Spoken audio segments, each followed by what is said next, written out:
अऊज़ुबिल्लाहि मिनश्शैतानिर्रजीम बिस्मिल्लाहिर्रहमानिर्रहीम अस्सलामु अलैकुम वरहमतुल्लाहि वबरकातुहू। तमाम दोस्तों को चैनल के अंदर खुशामदीद कहते हैं। आज का हमारा बहुत ही अहम वजीफ़ा है। जो लोग हाफिज़ा के एतबार से कमज़ोरी महसूस करते हैं उन हजरात के लिए बहुत ही ज़बरदस्त वजीफ़ा आज हम आपको बताएंगे, और हर किस्म की इंशाअल्लाह ताला परेशानी इस वजीफ़ा से अल्लाह रब्बुल आलमीन दूर फरमाएगा। वजीफ़ा को शुरू करने से पहले तमाम अहबाब से गुजारिश है कि जो हजरात चैनल पर नए हैं काइंडली चैनल को सब्सक्राइब करें और बेल आइकन को दबाएं ताकि आने वाली वीडियोस के नोटिफिकेशन आपको आसानी के साथ मिल सके। दोस्तों, बात करते हैं आज के वजीफे पर। अगर किसी इंसान का हाफिज़ा कमज़ोर है, ज़हनी एतबार से वो अपने आप को कम ज़र्फ महसूस करता है, उसको भूल जाने की आदत है, या उसको ज़हनी सुकून नहीं है, क़ल्बी सुकून नहीं है, तो इंशाअल्लाह ताला ये वजीफ़ा करे, अल्लाह रब्बुल आलमीन करम फरमाएगा, हाफिज़ा तेज़ हो जाएगा और दिली सुकून हासिल होगा।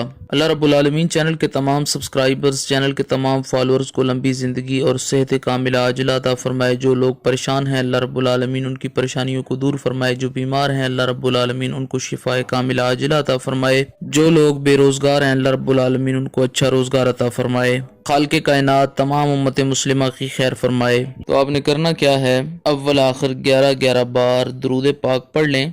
उसके बाद 298 बार 298 टाइम अर्रहमानु अर्रहमानु अर्रहमानु का विर्द करें और पानी पर दम करके वो पानी पी लें। रोज़ाना का मामूल बना लें। अगर पानी पूरे दिन में इस्तेमाल कर सकते हैं तो ये आपके लिए बहुत अच्छी बात है। दिन में एक बार पढ़कर पानी पर फूंक मार लें और वो पूरा दिन पानी इस्तेमाल करें। अगर आप पानी नहीं पी सकते, कोई उज़र आता है, तो यही अर्रहमान और 298 बार पढ़ के अपने ऊपर दम कर लें। रोज़ाना का मामूल बना लें। खालिक़े कायनात का ये प्यारा नाम ज़हन को तक़वियत देता है, ताकत बख्शता है, दिल को सुकून अता फरमाता है, हर किस्म की परेशानी को दूर करता है। उम्मीद की जाती है आपको मुकम्मल तौर पर समझ आ गई होगी। मज़ीद वीडियोज़ और अपडेट्स के लिए चैनल को विज़िट कीजिए। अस्सलामु अलैकुम वरहमतुल्लाहि वबरकातुहू।